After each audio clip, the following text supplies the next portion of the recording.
The first sentence I ever said about that night was, "It wasn't a knock." I say it now because I still don't have any other way to describe the sound that woke me. Not a knock, not a footstep, more like the house itself shifting its throat. I was alone, lights off, a cheap lamp humming in the corner, and a puddle of sleep stubborn behind my eyes. The room smelled of old wood and lemon cleaner, like every rental ever advertised as cozy. It was ordinary until it wasn't. I moved into the apartment because the rent was cheap and because I thought having strange noises meant a story I could tell later. I'm not proud of that.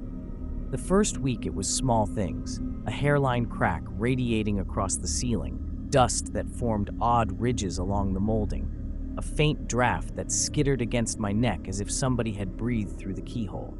I blamed the pipes, the neighbors, the house settling.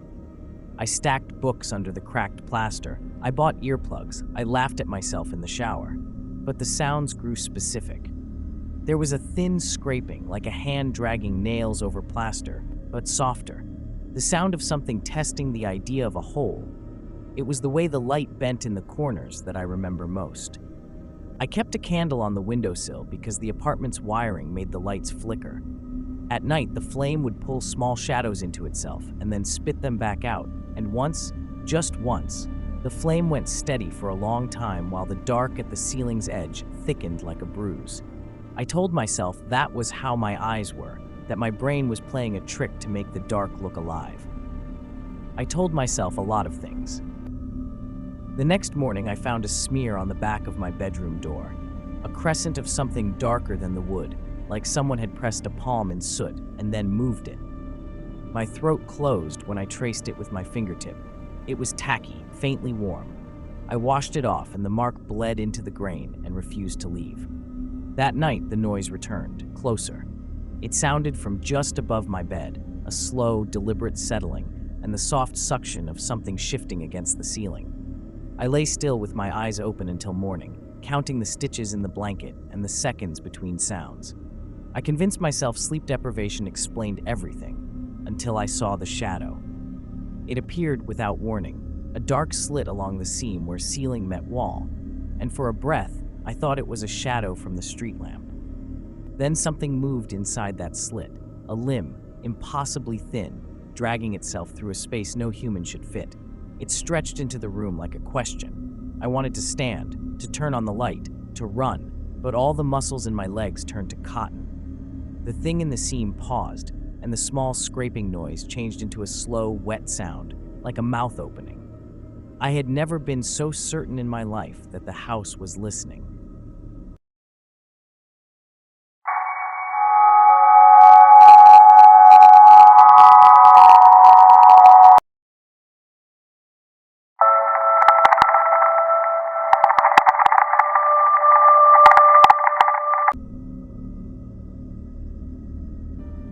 After that night, nothing felt accidental anymore. The apartment's ordinary sounds took on intention. The radiator's tick became a metronome counting down. The pipes whispered like someone reading a list. Sleep was a memory of weightless falling. I would wake with my mouth full of the taste of rust and the strange sweetness of rot, as if the thing had breathed in my sleep and left its breath on my tongue. I stopped leaving doors ajar. I slept with my back to the wall and my phone clenched in my fist like a lifeline, though I never wanted to call anyone. What would I say? Something is in the seam of my ceiling and it knows how to smile? The marks multiplied. At first they were small, smudges at the baseboards, black crescents on the inside of my closet door, like a child had drawn by the light of a candle. Then they showed up in places that made no sense. On the inside of my shower door, on the underside of my desk, on the mirror where my reflection should have been. One morning there were prints on my pillow, delicate lines that ran like the pattern of a hand but too long, too jointed, as if someone had pressed a paper cutout of fingers into the fabric. I found a single tooth on the bedroom floor, the kind you keep as a grim joke, but it was yellowed and not mine, and warmed as if it had been in a mouth minutes before. I thought about moving. I called the landlord and he laughed. "Old houses breathe," he said, and I heard the laugh before he said it, a thin sound like scraping slate. My friends stopped answering. At first, I excused their silence. Busy, lives that didn't include a midnight confession from someone who smelled like dust. Then I realized my messages to them showed as delivered but not read. I watched their contact icons stay stubbornly blue, unread, and something colder than fear settled into my chest. It was like being unplugged while the world continued on. Everyone else at a party I could see through a window, but never enter. The thing learned me. It studied the way my eyes blinked, the way I held my breath when the floorboard complained. Once I woke, because my teeth were chattering, was soft, wet clicking, like someone counting with their tongue. In the corner of the ceiling, a shadow pooled and then slithered toward the seam. It moved with a careful, curious patience, the way a predator tests the edges of a trap. When it reached the seam, it pressed itself flat against the plaster, and for the first time, I heard a voice that could have been any voice. My voice, but wrong. Layered, as if a dozen recordings of me had been played slightly out of sync. It said my name. I thought I was losing my mind. I thought that was the last safe thought, that there was still a brain in my skull I could trust. Then I found a photograph tucked beneath my mattress, a picture I had never taken. Me asleep, mouth open, face softened by the moonlight. Behind me in the frame, pressed into the darkness at the seam of the ceiling, was a pale, too wide grin.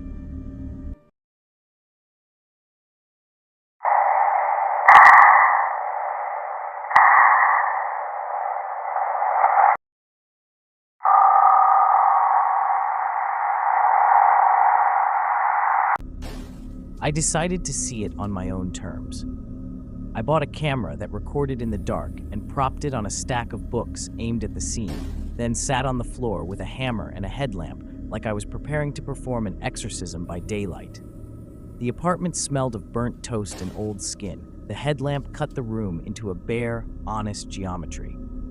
For the first time in weeks, I felt a plan, and plans feel like sanity until they unravel. At midnight, the house began to sing its small, cruel songs, the radiator ticking, the pipes sighing, the soft, wet counting at the ceiling. I kept my hands on the hammer. The seam shifted as if answering me. At first, it was a ripple under plaster, then a small, purposeful movement, a suction like a tongue testing an envelope. I lifted the hammer, and the light caught something under the paint. Not wood, but a pale, wrinkled surface strung with thin lines like veins. The thing was waiting. I struck. The hammer bit through old plaster and bone-soft material with a sound like someone tearing paper from a coffin. Dust filled my throat. The headlamp flared and died, and the room went all teeth.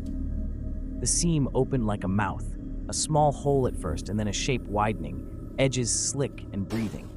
Something slid through, thin, elongated, smelling of iron and sugar, and for a moment the world narrowed to the sound of that movement and the wet, eager whisper of it finding air.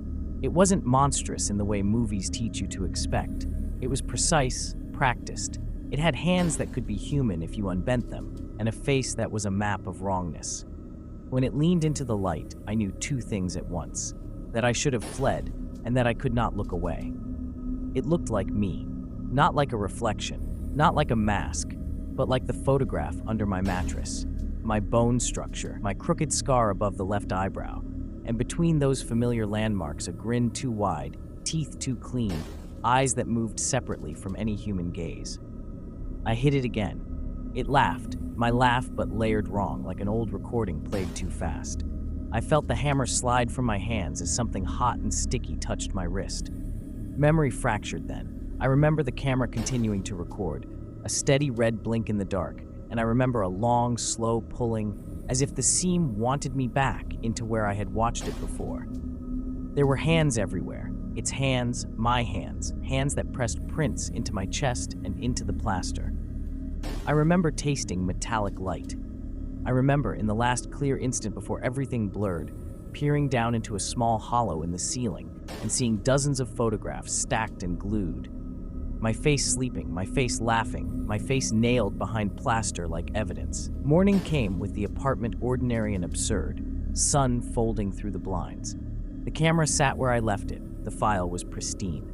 I watched the footage with my thumb pressed hard enough to make the screen hurt. At first, it showed me hammering, sweating, eyes wide with fear. Then there was a cut, not an edit, but a seam in the recording. And after that, the angle shifted, and in the dim glow, I watched myself lower to the floor and smile without meaning to. My mouth opened slow, too wide, and something with my teeth leaned in and said, in a voice threaded with my own memories, the one word that made my blood go quiet. It thanked me. It smiled with my face.